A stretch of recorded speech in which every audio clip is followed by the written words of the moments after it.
In the relentless, unforgiving world of NHL cap management, how much can one team truly bend without breaking, especially when a coveted prize slips tantalizingly close, yet remains just out of reach?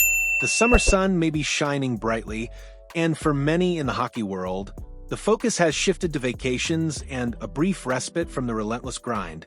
Yet, in the bustling offices of the Vancouver Canucks, the lights burn late, the phones ring incessantly, and the strategic chess match continues with an intensity that belies the calm of the offseason.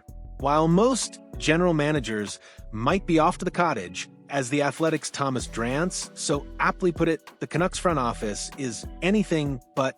Their mission? To conjure cap space out of thin air, a feat that feels increasingly like alchemy, all while keeping a keen eye on the few remaining unsigned free agents who could dramatically alter their roster. The urgency in Vancouver is palpable, a direct consequence of a cap situation that can only be described as suffocating. With a meager $795,000 in cap space, according to Puckpedia, the Canucks find themselves in an unenviable position.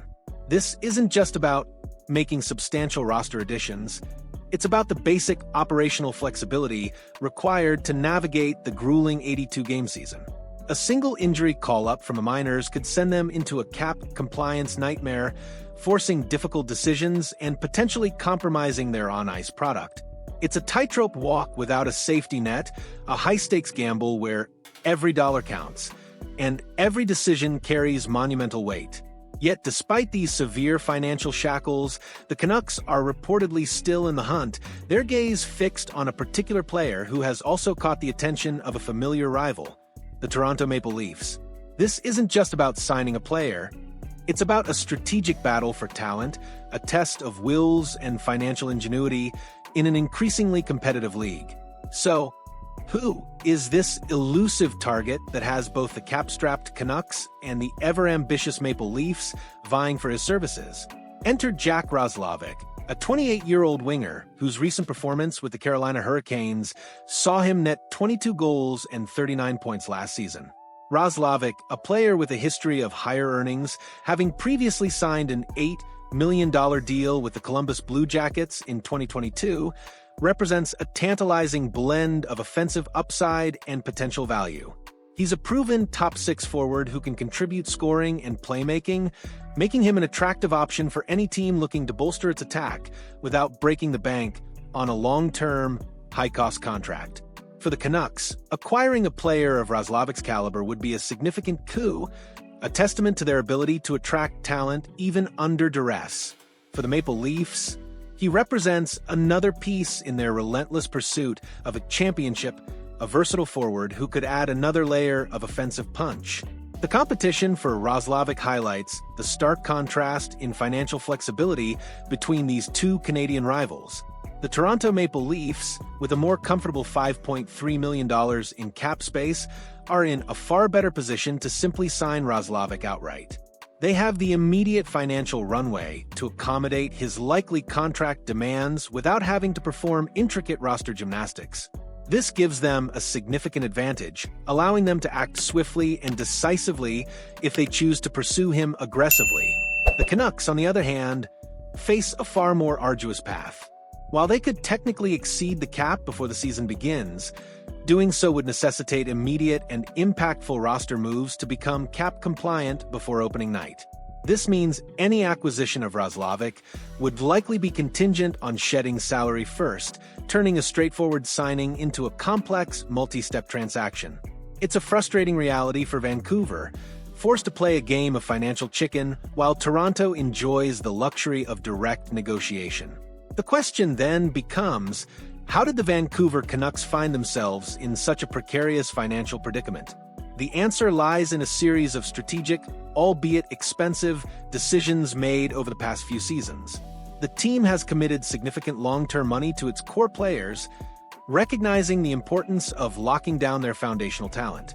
Expensive extensions for stars like Elias Pettersson and Quinn Hughes, alongside key contributors such as Philip Hronek, Thatcher Demko, Brock Boeser, and Connor Garland, have eaten up a substantial portion of their cap space. Each of these players is vital to the team's success, and securing their services was a necessary step in building a competitive roster. However, these commitments, while crucial, have left little room for error or additional maneuvers. Furthermore, the decision to trade for Evander Kane and take on his full $5.125 million salary from Edmonton Oilers added another significant chunk to their payroll, a move that, while bringing a talented player to the fold, further tightened the financial screws. And looming on the horizon, a decision that will undoubtedly dominate future headlines, is Quinn Hughes' contract extension, for which he will be eligible in July 2026. This future commitment adds another layer of complexity to their current cap management, as they must not only navigate the present, but also strategically plan for the inevitable financial demands of their captain. Given their dire cap situation and their reported interest in a player like Roslovic, the Canucks are almost certainly exploring trade options to free up salary. But who among their current roster might be on the chopping block? Several names have surfaced in trade speculation, each presenting a unique set of circumstances and challenges. First, there's Teddy Blueger, currently in the final year of a $1.8 million contract. Blueger significantly outplayed expectations last season, proving to be a valuable two-way center who excelled in a shutdown role and on the penalty kill. His strong performance makes him a valuable, if improbable, trade option.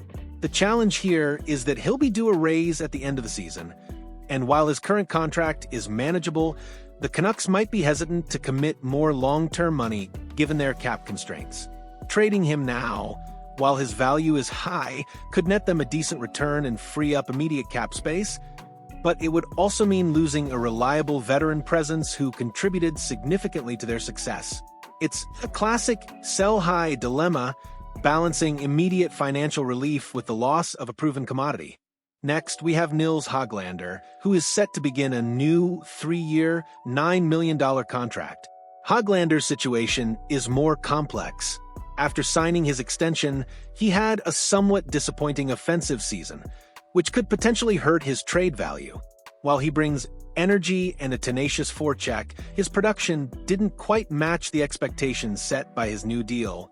Moving a player immediately after they've signed a new contract can be tricky, especially if their performance hasn't fully justified the cap hit. The Canucks would need to find a team willing to take on his full $3 million annual salary, potentially for a player whose offensive upside hasn't fully materialized. This could mean a trade where they don't get a significant return, but the primary goal would be cap relief.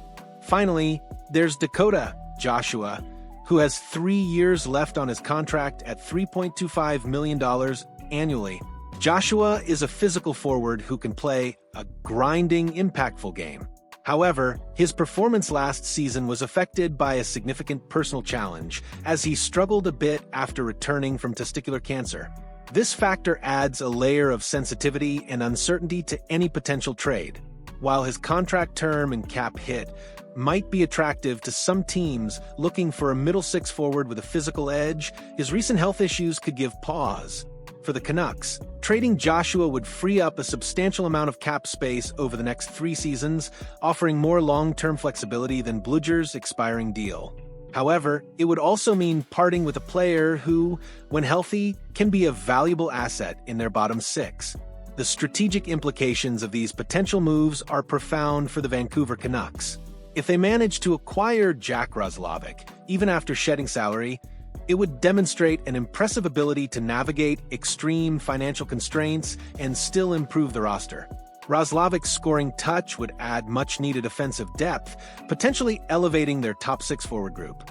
More broadly, any trade that frees up significant cap space, whether it's Blueger, Höglander, or Joshua, would provide the Canucks with crucial breathing room. This flexibility isn't just about signing free agents. It's about being able to absorb in-season injuries, make strategic deadline acquisitions, or even retain key players in the future. It's a delicate balance of ambition and financial reality, a constant tightrope walk that defines modern NHL management. The goal is not just to win now, but to build a sustainable contender, and that requires meticulous attention to the salary cap. Ultimately, The Vancouver Canucks summer saga is a compelling narrative of ambition clashing with financial reality. They are a team caught between the desire to contend and the harsh constraints of a tightly managed salary cap. Their pursuit of Jack Roslovic, while seemingly a minor offseason skirmish, is in fact a microcosm of their larger strategic challenge. How to improve when every dollar is accounted for and every potential acquisition demands a corresponding sacrifice. Will they manage to shed enough salary to land their target, or will the Toronto Maple Leafs, with their deeper pockets, sweep in and claim the prize? The next few weeks will reveal the answers, but one thing is clear.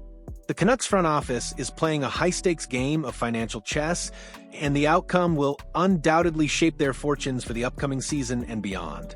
What do you make of the Canucks cap crunch, hockey fans? Do you think they can pull off a trade to land Roslovic, or are the Maple Leafs simply too well-positioned? And if you were the Canucks GM, which player would you look to trade to create that crucial cap space? Let us know your thoughts and predictions in the comments below. If you've been gripped by this deep dive into the strategic maneuvers of the NHL offseason, make sure to hit that like button and subscribe to our channel. We're here to bring you the most incisive analysis and breaking news, keeping you at the heart of all the action.